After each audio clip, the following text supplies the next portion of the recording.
بسم الله والصلاة والسلام على رسول الله. I would like to welcome all of you. Good morning, good evening, good afternoon, wherever you are. This is Dr. Saamer Hamad, and today, November 29th, 2020, and this is the management course of 301 Principles of Management. And we are today going to discuss chapter 17, which is Introduction to Controlling, okay? And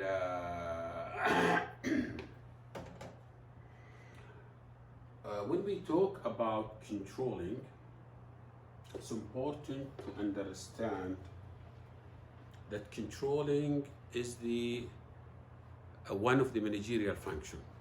Start with planning, okay, then organizing, then leading, then controlling. And these are done at the same time, okay? No matter how good plan you have, no matter how well you are organized, no matter how good leader you are, unless you have a proper control, then as if you don't have good control of your organization. Objective of any organization, profit organization, is to maximize the profit. Controlling, to what extent you know how much you are controlling your organization, okay? A friend of mine, I was working with him as a consultant, he told me, Dr. Saamer, I feel he has a business like 13, 14 branch all over the kingdom, and he said, I have a feeling that each year that I am doing between 20 to 30 million. But at the end of the year, when I go into my accountants, and he told me I found between 15 to 16 to 17, I have a good feeling that there's some problem. I told him, yes, there is a problem, and you have a problem in controlling. He has good plans, he's well organized, he's a good leader, but problem with the controlling. I went to his place and I found some of his places that they, especially in the accounting, and when I go to some of his storehouses, they don't have a proper control system, accounting system. Very interesting. We'll go through this as we go along today in this chapter, okay? Introduction to Controlling. Now, what is controlling and why it is important? Controlling is the process of monitoring activities to ensure that they are being accomplished as planned. Accomplished as a planned, okay?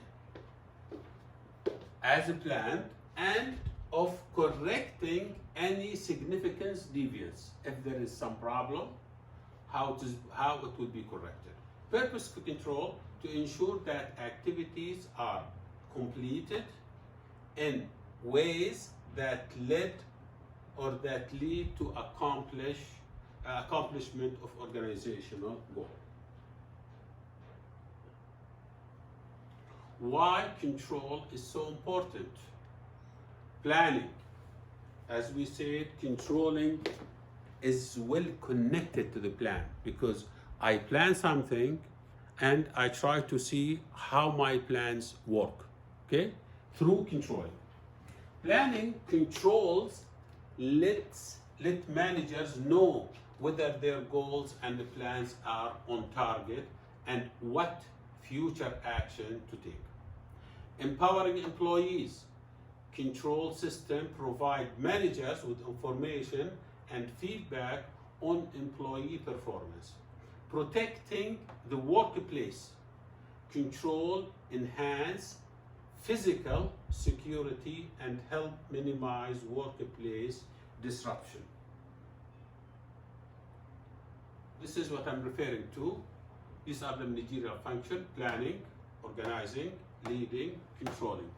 No matter how good plans you have, no matter how well you are organized, and no matter how good leader you are, unless you have a proper control to close the loop, then you are not doing well.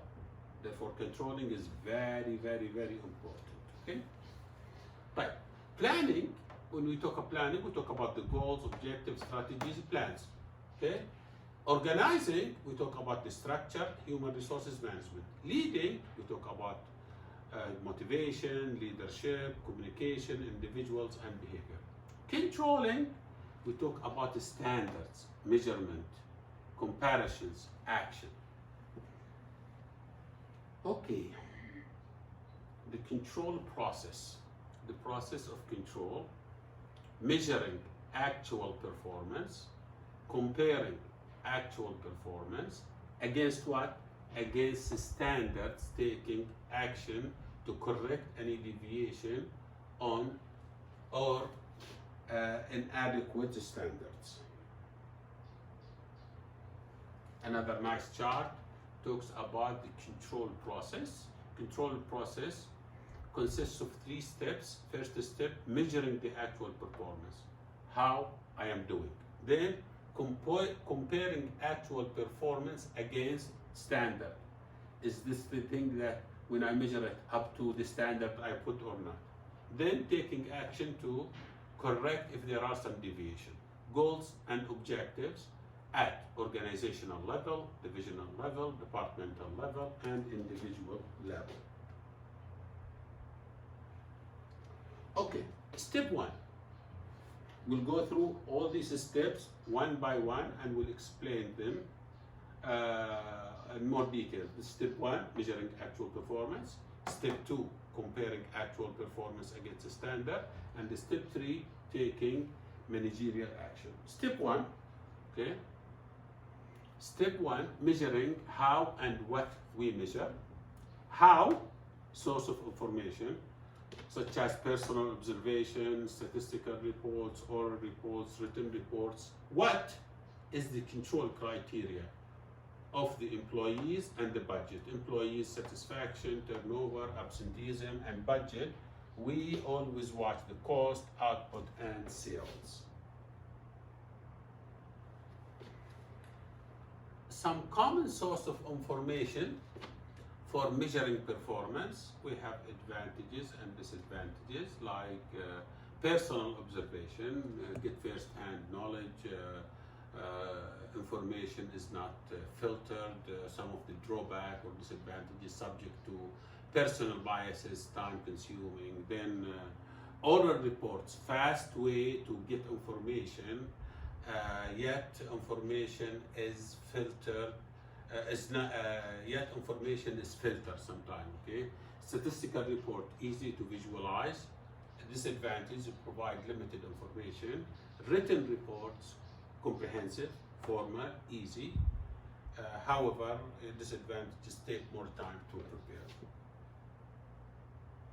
Step 2, comparing or comparison, determining the degree of variations between actual and performance and the standards. Okay, suppose this is my chart. This is the previous years.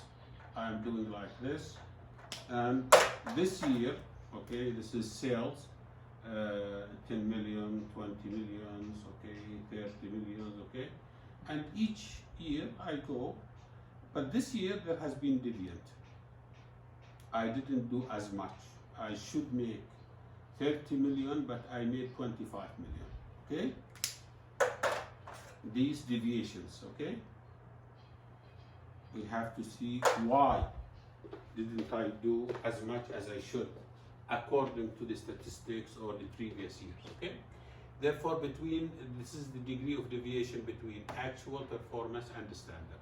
Significance of variation is determined by the acceptable range of variation from the standards, forecast or budget, and the size, whether large or small, and direction, over or under, of the variation from the standards, forecast or budget. For instance, most of the standard during COVID-19 went down because slower business, economic become.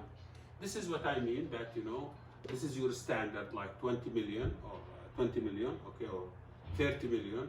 If you make below than 15 million, okay, why? I should study what is the problem. Or even if I make better, 30, I make 35 million, that's acceptable upper limit.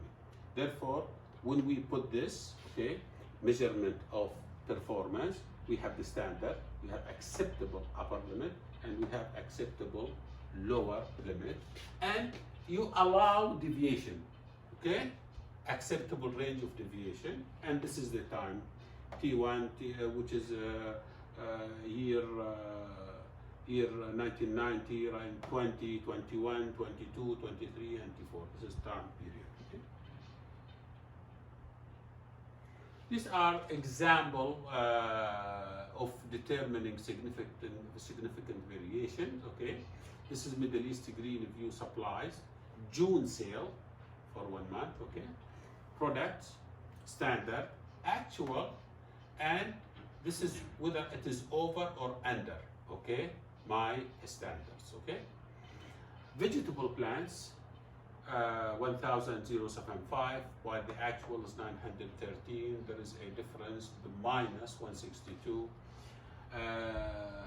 Then pre-annual flour 630, 630 and 634. There is upper deviation by 4. Flowering bulbs 170, 286. There is a plus of 116, and so on and so forth. We have a total 3,600, and the actual 3,700, and we have a deviation of a plus 177. This is the give you idea of how do we deal with the deviations. Okay. Step 3, taking managerial action. Course of action, doing nothing. Sometimes you just have to wait, do nothing and wait, okay? Only if deviation is judged to be significant. Sometimes it's okay with an acceptable range, then I don't have to do anything about it, okay? Correcting actual or current performance. Immediate corrective action to correct the problem at once. Basic corrective action to locate and to correct the source of deviation. Corrective actions, you change the strategy, structure, compensation scheme, or training programs, redesign jobs, or fire employees. Okay, these are all included in the step number 3, which is taking managerial action. Course of action, okay, course of action, revising the standard, examining standard to ascertain whether or not the standard is realistic or not. Maybe the standard before COVID, it was different, and now after COVID you have to lower the standard, okay? It has to be fair and achievable. Upholding the validity of the standard, resetting goals that were initially set too low or too high. This diagram nicely puts, or exhibition nicely put managerial decisions in the control process. You start with objective and the standard, and these affect the measures of actual performance. Now, then you have to compare actual performance with the standard. If the standard is being attained, then you do nothing. Yes. If it's not, you go to next level. You see the variance. Is the variance acceptable? If it is acceptable, again, you do nothing. Otherwise, if it's not, you go ask yourself, is the standard acceptable? If it is yes, identify cause of variation. If not, you go and revise the standard again. Also, when identifying cause of variation, you also go and recheck the measure of actual performance. Very nicely put in this diagram. Now, what organizational performance? What is the organizational performance? Performance. What is the performance? Performance is the end result of any activity, of an activity. What is organizational performance? Is the accumulated end result of all of the organization's work, processes, and activities. Designing strategies, such as designing strategies, work processes, and work activities, such as coordinating the work, also coordinating the work of employees. Measures of organizational performance, organizational productivity, organizational effectiveness. Measuring how appropriate organizational goals are and how well the organization is achieving its goal. This is the bottom line for the managers. It is what guides managerial decisions in designing strategies and work activities and in coordinating the work of employees. Therefore, measuring of organizational performance is very, very important for the leader or the manager. Measures of organizational performance again are continued, industry and company ranking. We can look at the profit, return on revenues, return of, these are all tools of controlling. Profits, return on revenues, return on shareholder equity, growth in profits, revenue per employees, revenues per dollar of assets, revenues per dollar equity, corporate culture audits, compensation and benefit surveys, customer satisfaction survey. I will omit, this is a bit old and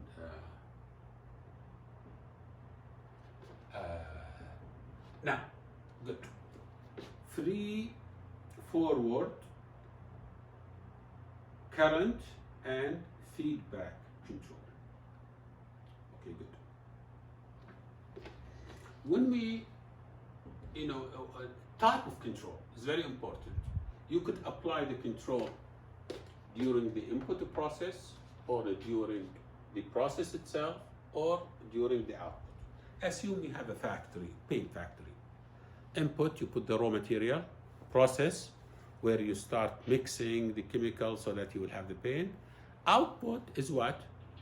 It's the end result, where you put the paints into gallons and you start shipping them or selling them. Therefore, sometimes we have a problem. We don't know what the problem is. Is it in the warehouse where we put the raw materials, some stealing problem, some steal raw materials? Or is the problem in the process itself, in the manufacturing process? Or is the problem in the output? After I made everything, somebody come and they steal some of these paints. Okay? Therefore, if the control, type of control, if it is applied for the input, we call it feed-forward control. This is anticipated problem. If it is during the process, we call it concurrent control. Corrects problems as they happen. If the control type during the output process, you get the feedback control and correct the problem after they occur. Let's go over them and one by one so that now we understand what we talk about. Therefore, feed forward during the input, current during the process, feedback control during the output. Now, feed forward control, a control that prevent anticipated problem before actual occurs of the problem. Before it happens, I anticipate, I deal with it. Concurrent control, a control that takes place while the monitored activity is progress during your manufacturing process, okay? Direct supervision, management by walking around. You go and see what's the problem. Feedback control, a control that takes place after an activity is done, okay? We have corrective action, is after the fact, when the problem has already occurred. Advantages of feedback control: provide managers with information on the effectiveness of their planning effort, and we enhance employees' motivation by providing them with information on how well they are doing. Again, we go back, type of control: feed forward, concurrent control, or feedback control. Feed forward during the input process, which is we have anticipated problem. Concurrent control during the process itself, and this is correct problem as they happen. And feedback during the output, and this is the correct problem after they occurs.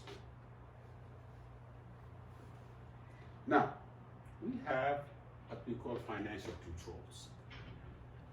Traditional financial controls: ratio analysis or budget analysis. Ratio analysis, we can measure liquidity, leverage, activity, profitability, and the budget analysis, quantitative standards and deviations. And these are different, again, formulas for these financial analysis, such as for the liquidity, the current ratio, it's current asset over current liquidity, and it leverage, debt to asset, total debt over total assets. Activity, which is inventory turnover, sales over inventory. Profitability, profit margin on sales, which is not the profit after tax over the total sales, and each one give us indication of control system financially, okay? Managing earning, timing is very important, because timing, income and expenses to enhance the current financial results, which gives an unrealistic sometimes pictures of the organization and financial performance. New laws and regulations requires companies to clarify their financial information. Sometimes, to show that your company is very strong, you go to the time where all the profit comes or all the sale is big, and you give them sometimes wrong indication. So you have to be very careful of the timing when they provide these financial controls or reports. We have, to overcome that problem, we have several methods and ways, such as the balanced scored approach. Balanced scorecard is a measurement tool that uses goals set by managers in 4 areas to measure companies' performance. Not only financial, customer, interpersonal processes, and people, innovation, and growth asset. Therefore, I measure not only the financial, I measure for 3 different aspects, okay? Is intended, the balanced scorecard is intended to emphasize that all of these areas are important to an organization's success, and that there are or there should be a balance among them. Information control process or purpose of information control as a tool to help managers control other organization activities. Managers need the right information at the right time and in the right amount. Do not exaggerate, do not withhold information. Just be very sensitive and transparent and show everything. As an organizational area, that managers need to control. Managers must have comprehensive and secure controls in places to protect the organization's important information. MIS, another another tool, management information system, okay? A system used to provide management with needed information on a regular basis. Data and an organized collection of raw, analyzed facts, for example, and sorted list of customer names. Information, data that has been analyzed and organized, such as it has the value and relevance to managers. Benchmarking is very important. Benchmarking or benchmark is a standard of excellence against which to measure and compare. Why do you call it benchmarking? For instance, I would like to do a luxury car. Then I put in my bench car, which is Lexus, BMW, and the Cadillac. They would like to be just like these two cars. So they benchmark themselves to the what? To Lexus or to Mercedes. This is benchmarking. I bring something, put it in the bench, open it, and compare it to what I have. Okay, this is benchmark. Standard of excellence against which to measure and compare. Benchmarking is the search for the best practices among competitors or non-competitors that led to their superior performance. Is a control tool for identifying and measuring specific performance gaps and areas for improvement. I brought you the example of cars because it's very easy to visualize, but also companies, they can put Aramco as their benchmark. They all would like to be just like Aramco in their good system. Aramco has one of the best systems for oil companies, for instance. Or SABIC, or Skiko, or KFUPM for university. They would like to use the same system that KFUPM is doing. Therefore, this is what we mean, okay? Regarding of the type of thing that you are manufacturing or service providing, or for instance, if it is a company that provide telephone service, they always have to put benchmark so that, and always this benchmark is better than they are so that they will reach that standard, okay? Therefore, as I said, it is benchmarking is the search for the best practices among competitors or non-competitors that lead to their superior performance. Benchmarking is a control tool for identifying and measuring specific performance gaps and areas for improvement. This is suggestion for internal benchmarking, like connect best practices to strategies and goals, identify best practices throughout the organization, develop best practices toward and recognition systems, communicate best practices through the organization, create a best practice knowledge sharing system, and nurture best practices on organization practices. Adjusting controls for cross-culture differences, which is the use of technology to increase direct corporate control of local options, legal concentrates on corrective action in foreign countries, difficulty with comparability of data collected from operation in different countries. Therefore, sometimes things are different. Okay, you have to be very careful on what type of benchmarking you use because it is different from workplace to another, from country to country, from culture to culture. Workplace privacy, email, telephone, computer, and internet usage, productivity, harassment, security, confidentiality, intellectual property protection. These are all, it's a concern at the workplace. You have also to control them, and you have to always pay attention to them. Employees theft, the unauthorized taking of company property by employees for their personal use. Workplace violence, anger, rage, and violence in the workplace is affecting employees' productivity. Controlling employees' theft, again, feed forward, this is during the input process, concurrent during the process, feedback, this is during the output. And we are giving this example of controlling effect theft. Careful pre-hiring screening. Before, don't hire people who are thieves. Okay? Concurrent, treat employees with respect and dignity. Feedback, make sure employees knows when theft or fraud has occurred.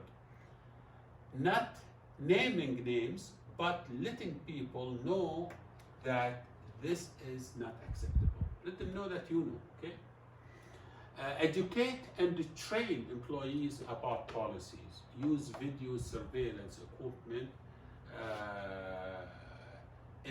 if conditions warrants. Evaluate your organization's culture and the relationship of managers of the employees, okay?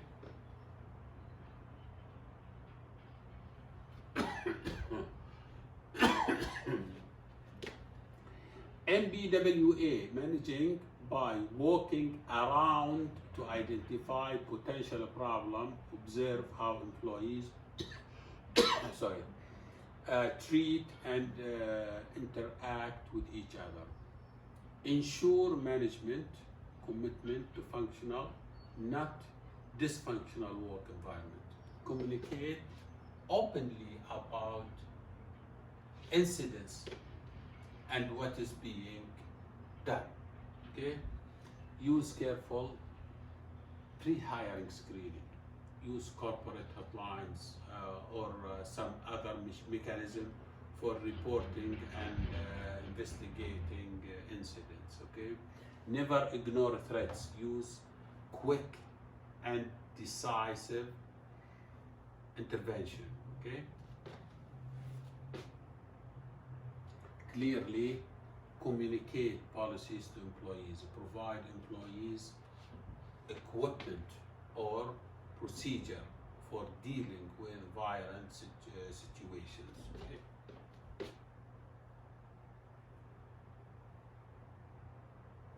Controlling customer interaction. Service profit chain.